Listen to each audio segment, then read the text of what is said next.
birashoboka ko umuntu ashobora kugira impano ariko ntagire agakiza. Birashoboka ko ushobora kubwiriza ariko nta gakiza ufite. Birashoboka ko ushobora guhanura ariko nta gakiza ufite. Birashoboka ko ushobora kuyobora ariko nta gakiza ufite. Haleluya. Birashoboka ko ushobora gukora imirimo y'Imana ku buryo bwose bubaho ariko nta gakiza ugize ufite. Nukuri. Mpamvu Imana ikubona nk'intumbi kandi ukorera Imana. Mpamvu imwe twasomye mu gitabo cy'Abaheburayo igice cya 10:26 hatubwiye ngo niba tugikora icyaha nkana tumaze kumenya ukuri, ngo ntihaba hagisigaye igitambo cy'ibyaha, ngo keretse gutegezanya ubwoba gucirwaho iteka n'umuriro w'inkazi uzarya abatubaha Imana. Iyo bavuga gukora icyaha nkana ni ugusambana wiringiye imbabazi z'Imana ku munsi w'ejo. Ushobora kwiba wiringiye ko ejo uzasenga. Ushobora gukora ibyangwa n'amaso y'Imana wiringiye ko warahura ibyo nimugoroba ugasenga. Ariko biravuze ngo niba tugikora icyaha nkana tumaze kumenya ukuri, ngo ntihaba hagisigaye igitambo cy'ibyaha. Niba warabaye nyiranzihana ejo ukora icyaha uyu munsi ejo ukagisubiramo, ngo wiringiye imbabazi z'Imana, nshuti yanjye mwene data ukurikiye, nizera ko muri amahoro, nizera ko mumeze neza. Birashoboka ko wenda uhereye ari mu gitondo gira igitondo cyiza, nimba ari nimugoroba gira umugoroba mwiza, kandi nimba ari na nijoro gira ijoro ryiza. Ariko subungu navuga ngo nimba muri no gusenga ngo ufashwa, ntago waba uri mu gusenga kandi uri no kuri YouTube, ibyo ntago bishoboka, waba warangaye. Ariko nimba murangije gusenga ukaba winjiye kuri YouTube, none n'ubundi twinjiye mu mwanya mwiza wo gusenga no kumva ijambo ry'Imana. Mukozi w'Imana, twarakwakiriye ubushize, abantu baragusobanukirwa, kandi uko bigaragara ufite impamba nini uzaniye abadukurikiye. Murakoze. Nka kwa kundi bajya bakwakira imbere y'iteraniro rinini ugiye kubwiriza, tuguhaye abantu bose bo mu Cyumba TV. Haleluya. Baguhaye ikaze, babwira icyo Imana yashyize ku mutima wawe. Karibu mukozi w'Imana. Ntago turaza kukuvugira, ahubwo urasenga Imana nk'ibisanzwe, ubibwire ubundi ubabwirize icyo Imana igushyize ku mutima. Karibu mukozi w'Imana. Murakoze. Nongeye gushima nyakubahwa Mana yacu, nongeye gushima kujyaneza kwawe, gushimiye uyu munsi wa none emeye ko nongeye kuboneka imbere yawe kugira ngo wowe ugire icyo ubwira ubwoko bwawe uciye ku iki Cyumba TV. Mana ubihimbarizwe kuko ari wowe wateguye ibi byose. Nyemerera nkubere igikoresho wikorere, ntaba ari nge ahubwo izina ryawe rihabwe icyubahiro. Nyemerera Uwiteka nyagora ku ngoma, mbumbura kanwa urangurure muri nge. Ibyo ushaka kubwira abantu babe ari byo bumva. Ngewe ne kuvuga ibyo nshaka kubabwira, ahubwo wowe uze muri ngewe uvuge nk'Imana. Urakoze Mana, kuko uri Imana ibana natwe kandi byose bigende neza. Senge umuntu wese ugiye kumva ijambo ryawe, umuntu wese ugiye gukurikirana Mana, amatwi ye uyahe kuzibukira kumva ijambo ryawe. Fungura amatwi imitima cyane kugira ngo abantu bakumve kandi bakumvire. Urakoze, icyo ni kibi cyawe mu izina rya Yesu Kristo. Amen.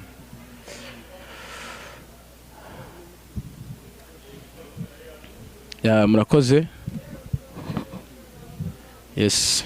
Nshimiye Imana ko yemeye ko uyu munsi nongera kugaruka no ku Cyumba TV. Nsuhuje abantu mwese mudukurikiye, mwaba muri mu gihugu cy'u Rwanda, mwaba muri hanze, aho muri hose Imana ibaho umugisha. Iki ni Cyumba TV. Aha nta hantu hataba idini cyangwa itorero. Kiza ko aho waba uri hose uratumiwe kandi ubutumwa burakureba. Ngiye ugiye kwigisha nitwizeye Imana Jemuve. Ndi umusore, ndi umukristo mu itorero rya ADPR mu Nzove, niho nkora umurimo w'Imana. Nkarimba muri korale yaho yitwa Jovanis. Imana iduhana umugisha wowe uteze amatwi ijambo ry'Imana. Kadusome ijambo ry'Imana twihuse kugira ngo wumve icyo Imana ishaka kuvugana nawe uyu munsi. Wowe nturebe nge cyangwa se ntiwumve nge, ntiwizere ko ari nge uvugana nawe, ahubwo wizere kuvugana n'Imana, kuko amagambo nkubwira si ayanjye ahubwo ni amagambo y'Imana. Haleluya. Kadusome twihuse ijambo ry'Imana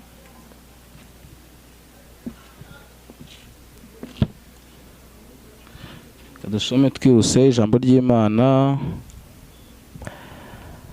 dusanga mu gitabo cy'Abaheburayo igice cya 10 dusome umurongo wa 26. Somo dusanga mu rwandiko rw'Abaheburayo igice ni icya 10 turasoma umurongo wa 26.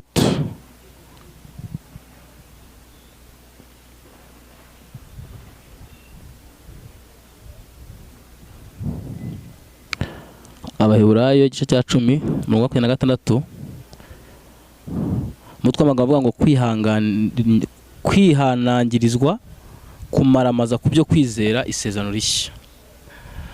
Umurongo wa 26 handitse ngo niba dukora ibyaha nkana tumaze kumenya ukuri ntihaba hagisigaye igitambo cy'ibyaha keretse gutegerezanya ubwoba gucirwaho iteka no gutegereza umuriro w'inkazi uzarya abanzi b'Imana. Mwakire neza ijambo ry'Imana. Nshuti bavandimwe dukurikiye hano ku Cyumba TV, dusomye ijambo ry'Imana dusanze mu rwandiko rwandikiwe Abaheburayo igice ni cya 10 umurongo wa 26 ndetse no wa 27.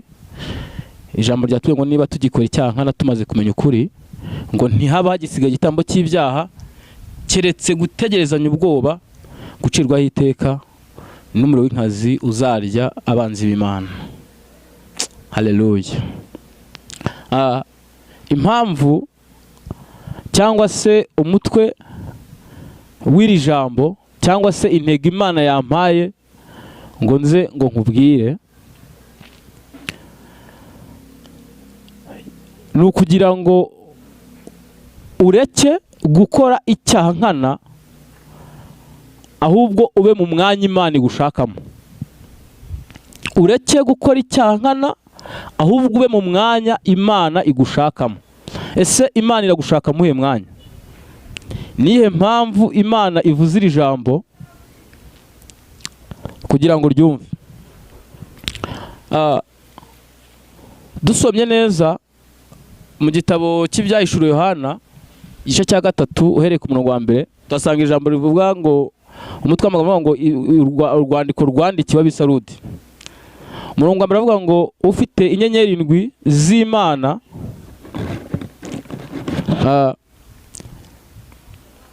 aravuga aya magambo atya ati nzi imirimo yawe nuko ufite izina ry'ukuriho ariko nyamara ukaba uri intumbi. Ageze ku murongo kandi avuga ngo jya ukomeza ibisigaye biri imbere yawe, jya uba maso ukomeze ibisigaye biri imbere yawe bitangirika. Aravuga ngo kuko nabonye ko ari nta mirimo myiza mwakoze imbere y'Imana yanjye. Jambo rikomeye yavuze ku murongo wa 3 yaravuze ngo nuko ibuka ibyo wakiriye n'ibyo wumvise maze ubyitondere. Amen, amen. Nurangiza wihane. Haleluya. Amen. Ariko nutaba amaso nzaza aho uri nk'umujura, nzagutungura ntuzamenye igihe naziye. Yes, we. Ni iki gituma Imana ibona umuntu nk'intumbi kandi ahagaze? Wowe unteze amatwi ndagira ngo nkubwire aka kantu. Ni iki gituma Imana ibona umuntu nk'intumbi kandi ahagaze? Kandi ari muzima. Bibiliya iratubwiye mu Byahishuriwe Yohana igice cya 3 iratubwiye ngo nzi imirimo yawe, nzi nuko ufite izina ry'uko uriho nyamara ukaba uri intumbi. Bishatse kuvuga iki? Imana izi ko uri umuvugabutumwa, wanamamaye rwose. Imana izi ko uri umuhanzi, Imana izi ko uri umuririmbyi, izi ko uhogoza rwose, izi ko uri umunyamasengesho, izi ko ubasha kuyobora, izi ko ubasha gukora imirimo myinshi. Ariko nyamara nyuma y'iyo mirimo Imana ikakubona nk'intumbi. Ni iki gituma Imana ikubona nk'intumbi kandi uri umuvugabutumwa? ni iki gituma Imana ikubona nk'intumbi kandi uri umuhanuzi? Ni iki gituma Imana ikubona nk'intumbi kandi uri umubwiriza? Ni iki gituma Imana ikubona nk'intumbi kandi uri umuyobozi ufite abantu uyoboye? Mpamvu imwe ikomeye, impamvu imwe Imana ituma ikubona nk'intumbi, nuko nyuma yo gukora umurimo w'Imana, yego, nyuma y'uko uvuye kubwiriza, nyuma y'uko uvuye mu ivugabutumwa, nyuma y'uko umaze kuyobora, nyuma y'uko umaze gukora ibyo utegetswe n'Umwami Imana byose, nuko wongera ukaba wa wundi usanzwe, ukaba utatinya gukora ibyaha bisanzwe. Impamvu Imana yitegereza uwo muntu ikamubona nk'intumbi tuyisanga mu butumwa bwiza bwa Yesu Kristo bwanditswe na Matayo igice cya 7:21. Amen. Yavuze ngo abambwira bati mwami mwami sibo bazinjira mu bwami bw'Imana, keretse ukora ibyo Data wo mu ijuru agize ute ashaka abo. Bishatse kuvuga iki rero? Kuba usenga buri munsi ni byiza, kuba ubwiriza ni byiza, kuba urambura ibiganza ku barwayi bagakira ni byiza, ariko se niki gituma uhinduka intumbi kandi ibyo byose ubikora? Mpamvu imwe ifatika nshaka kuvuga gato, nuko hariho impano hakabaho n'agakiza. Birashoboka ko umuntu ashobora kugira impano ariko ntagire agakiza. Birashoboka ko ushobora kubwiriza ariko nta gakiza ufite. Birashoboka ko ushobora guhanura ariko nta gakiza ufite. Birashoboka ko ushobora kuyobora ariko nta gakiza ufite. Haleluya. Birashoboka ko ushobora gukora imirimo y'Imana ku buryo bwose bubaho ariko nta gakiza ugize ute ufite. Nukuri. Mpamvu Imana ikubona nk'intumbi kandi ukorera Imana. Mpamvu imwe twasomye mu gitabo cy'Abaheburayo igice cya 10:26 hatubwiye ngo niba tugikora icyaha nkana tumaze kumenya ukuri, ngo ntihaba hagisigaye igitambo cy'ibyaha, ngo keretse gutegerezanya ubwoba gucirwaho iteka n'umuriro w'inkazi uzarya batubaha Imana. Iyo bavuga gukora icyaha nkana ni ugusambana wiringiye imbabazi z'Imana ku munsi w'ejo. Ushobora kwiba wiringiye ko ejo uzasenga. Ushobora gukora ibyangwa n'amaso y'Imana wiringiye ko warahura ibyo nimugoroba ugasenga. Ariko biravuze ngo niba tugikora icyaha nkana tumaze kumenya ukuri, ngo ntihaba hagisigaye igitambo cy'ibyaha. Niba warabaye nyiranzihana ejo ukora icyaha uyu munsi ejo ukagisubiramo, ngo wiringiye imbabazi z'Imana, nshuti yanjye mwene data wo nkurikiye, ndagira ngo nkubwire ngo Imana niba ikikwishimira kuko na Kristo tumuhabwa izo mbabazi, ava muri wowe akagenda, wowe ugasigana ubwoba bw'ibivugo ati se ubu ndamutse mpfuye byagenda bite? Ese najya mu ijuru? Ese najya he? Impamvu imwe rero ituma udakwiye kuba muri urwo rujijo, ukwiye gusenga Imana kubw'impamvu y'urukundo yagukunze. Kuko iyo dusenga Imana kubw'urukundo yadukunze, iyo dukennye turasenga turihangana ntitubivamo. Iyo duhe n'intambara turakomeza tugasenga ntitureke Imana. Iyo dushonje turakomeza tugasenga ntitureke Imana. Ibyo ntibidukura ku Mana, kuko nabo twita abapagani nabo bibabaho, nabo babasha gusonza nkatwe, babasha kubabara nkatwe, kuko ari nta kigeragezo itera rusange mu bantu. Ariko ndagira ngo nkubwire wowe unteze amatwi, Imana irashaka ko utoranya, urobanura, ukigenzura, ukisuzuma, ukareba niba koko uhagaze neza mu mwanya Imana igushakamo, cyangwa se ukareba niba ufite ibibyiringiro bipfuye byo kwiringira imbabazi z'ejo bikagutera gukora icyaha wiringira imbabazi z'ejo. Kenshi na kenshi abantu barindirira amasezerano y'Imana mu byaha. Ndagutangariza iri tangazo, hari abandi numva bavuga ngo Imana yaradusezeranije igihe cyose yazira, kandi yavuze ko izatugenda mu mwenda, niza ikadusanga mu bibi izatweza rwose kugira ngo isoze ibyo yavuganye natwe. Usomye Ezekiyeli igice cya 3:20 biravuze ngo ariko umukiranutsi wanjye nareka inzira ye yo gukiranuka agakora ibyo gukiranirwa, biravuze ngo nzashyira igisitaza imbere ye, azarimbuka azize icyaha cye. Haleluya. Wikishuka, wikigirira nabi, wikomeza kugaragara nk'intumbi mu maso y'Imana. Imana irashaka kukubona neza, Imana irashaka kugaragara neza mu maso yayo, Imana irashaka kuhinduka ugasenga.